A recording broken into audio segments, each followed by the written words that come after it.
ഇതെൻ്റെ വുഡാടാ, മോളിവുഡ്. ഇതെൻ്റെ കഥയാടാ. ഈ കഥയിലെ ഹീറോ ഈ ലാലേട്ടനാടാ. നിങ്ങൾക്ക് ഇൻഡസ്ട്രിയൽ ഹിറ്റ് ഏത് രീതിയിൽ വേണമെങ്കിലും എടുക്കാം. വേൾഡ് വൈഡ് ഹയസ്റ്റ് ഗ്രോസ് കിട്ടിയ മലയാള സിനിമയിൽ എടുക്കാം. അതെൻ്റെ പേരിലാടാ. അതുപോലെ തന്നെ കേരളത്തിൽ നിന്ന് ഏറ്റവും കൂടുതൽ കളക്ഷൻ നേടിയ മലയാള സിനിമ അതും എൻ്റെ പേരിലാടാ. ഇൻഡസ്ട്രിയൽ ഹിറ്റ് ഏത് രീതിയിൽ എടുത്താലും അത് ഈ ലാലേട്ടൻ്റെ പേരിലാടാ. ഹായ് ഫ്രണ്ട്സ്, അപ്പോൾ തുടരും എന്ന് പറഞ്ഞ സിനിമ 2018 മറിച്ചിട്ട് ഇൻഡസ്ട്രിയൽ ഹിറ്റ് നേടിയിരിക്കുകയാണ്. മലയാളത്തിലെ യഥാർത്ഥ ഇൻഡസ്ട്രിയൽ ഹിറ്റ് 2018 ശേഷം യഥാർത്ഥ ഇൻഡസ്ട്രിയൽ ഹിറ്റ് എന്ന് പറയുന്ന സിനിമ നമ്മുടെ തുടരും തന്നെയാണെന്നുള്ള കാര്യത്തിൽ യാതൊരു സംശയവുമില്ല. നിങ്ങൾക്ക് എൻ്റെ തിയേറ്റർ റെസ്പോൺസ് നിങ്ങൾ നോക്കിക്കഴിഞ്ഞാൽ അറിയാൻ പറ്റും. ഞാൻ അതിനകത്ത് ഉറപ്പിച്ച് പറഞ്ഞിരുന്നു ഇതായിരിക്കും യഥാർത്ഥ ഇൻഡസ്ട്രിയൽ ഹിറ്റ് എന്ന്. അടിച്ച് കഴിഞ്ഞു.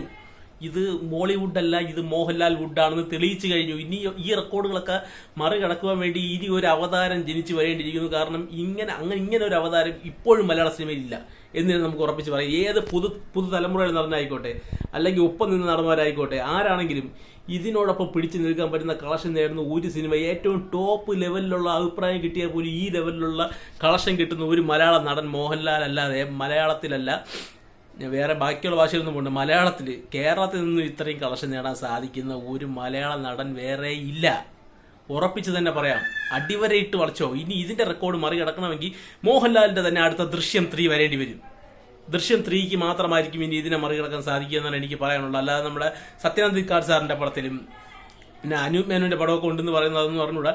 അതൊന്നും വന്നാലൊന്നും ഈ പടത്തിന് തൂക്കാൻ പറ്റൂല. ഇനി വരണമെങ്കിൽ അത് ദൃശ്യം 3 തന്നെ വരണം. നല്ല അഭിപ്രായം കിട്ടണം. എങ്കിൽ പിന്നെ ഈ ലെവൽ മാറി അടുത്ത് ഇതിനേക്കാളും അപ്പുറത്തെ ലെവലിലിട്ട്. കാരണം ദൃശ്യത്തിന് വേറൊരു മാർക്കറ്റ് ഉണ്ട്. അത് ഔട്ട്സൈഡ് ഇന്ത്യ ആണെങ്കിലും ശരി, ഔട്ട്സൈഡ് കേരള ആണെങ്കിലും ശരി. അപ്പം ഉറപ്പായിട്ട് നമുക്ക് അടിവരയിട്ട് തന്നെ പറയാം, മലയാള സിനിമയെ തലവരെ മാറ്റിയിരിക്കുന്നു തുടരുമെന്ന് പറഞ്ഞ സിനിമ. ഇപ്പോഴും എമ്പുരാൻ താങ്ങി കൊണ്ട് നടക്കുന്ന കുറേ പേരുണ്ട്. എമ്പുരാൻ പോലത്തെ സിനിമ, വലിയ സിനിമകൾ വരണം. യവന്മാർക്ക് മറ്റേ അതിനകത്തിരുന്ന് ആനിമൽ പ്ലാനറ്റ് കാണാൻ വേണ്ടി അവന്മാർ മലയാളത്തിലെ പ്രൊഡ്യൂസർമാർ കോടികൾ മുടക്കി കൊടുക്കണം. എങ്കിൽ യവന്മാർ നോക്കിക്കൊണ്ടിരുന്ന് കാണുമെന്നുള്ള രീതിയിൽ കുറേ പറയുന്നുണ്ട് ഇതിനകത്ത്.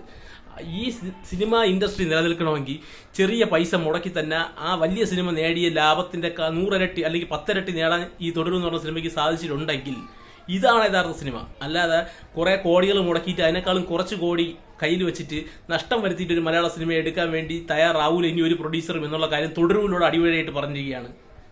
തുടരും എന്ന് പറഞ്ഞ സിനിമയുടെ ബഡ്ജറ്റും കളക്ഷനും നോക്കുമ്പോൾ ആനയും ആടും തമ്മിലുള്ള വ്യത്യാസമുണ്ട്. പക്ഷെ എമ്പുരാൻ എന്ന് പറഞ്ഞ സിനിമയുടെ ബഡ്ജറ്റും കളക്ഷനും നോക്കുമ്പോഴത്തേക്കും ബഡ്ജറ്റ് ആനയും കളക്ഷനുണ്ട്. കളക്ഷൻ ബഡ്ജറ്റിനേക്കാളും കൂടുതലുണ്ടെങ്കിൽ പോലും തിയേറ്റർ ഷെയർ ആയിട്ട് പ്രൊഡ്യൂസറിന് കിട്ടുന്നത് വെറും ആടിന്റെ പൈസ മാത്രമേ ഉള്ളൂ, ആനയുടെ പൈസ മുടക്കിയിട്ട്.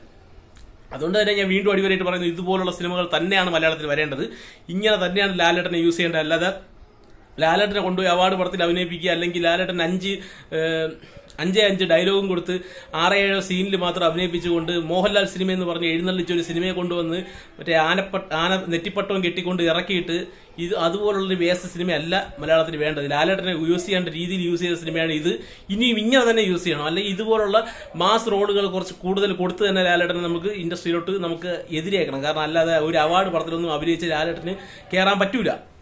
അത് ഉറപ്പാണ്. ലാലേട്ടൻ ഇനി അങ്ങനെ പറ്റുമെന്ന് ലാലേട്ടൻ തെളിയിച്ചു കഴിഞ്ഞ സിനിമകളുണ്ട്. തന്മാത്ര, രസതന്ത്രം, അതുപോലത്തെ സിനിമകളിലൊക്കെ ലാലേട്ടൻ അഭിനയിച്ച് കഴിഞ്ഞു.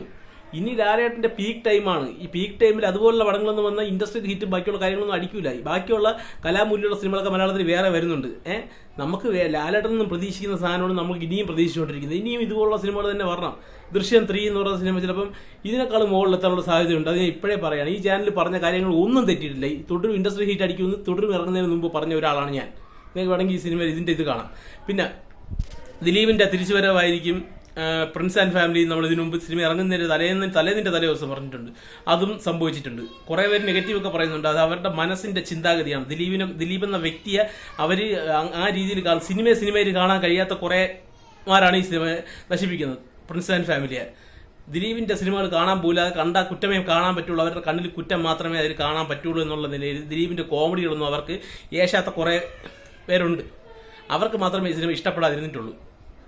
അപ്പം നമ്മൾ പറഞ്ഞ എല്ലാ കാര്യങ്ങളും അച്ചട്ടായി സംഭവിച്ചിട്ടുണ്ട്. അപ്പം ഇനിയും ഞാൻ ഇപ്പോൾ ഉറപ്പിച്ച് പറയുന്നത് ദൃശ്യം 3 എന്ന് പറയുന്ന സിനിമ ഇറങ്ങുകയാണെങ്കിൽ ദൃശ്യം 3 ആയിരിക്കും ഇനി ഈ മലയാള സിനിമ ഇത്രയും റെക്കോർഡുകളൊക്കെ ഭേദിച്ച് മറികടക്കാൻ പോകുന്നത്. വേറെ ഒരു സിനിമയ്ക്കും പറ്റൂല. ഇപ്പം നിങ്ങൾ പറയും കത്തനാർ വരും, കാട്ടാളം വരും എന്നൊക്കെ പറഞ്ഞു കഴിഞ്ഞാൽ അതൊന്നും ഇതിന്റെ 7 എന്നുള്ള കാര്യത്തിൽ യാതൊരു സംശയവുമില്ല. അപ്പം നിങ്ങളുടെ അഭിപ്രായം നിങ്ങൾ കമന്റ് ബോക്സിലാണ്. നന്ദി, നമസ്കാരം.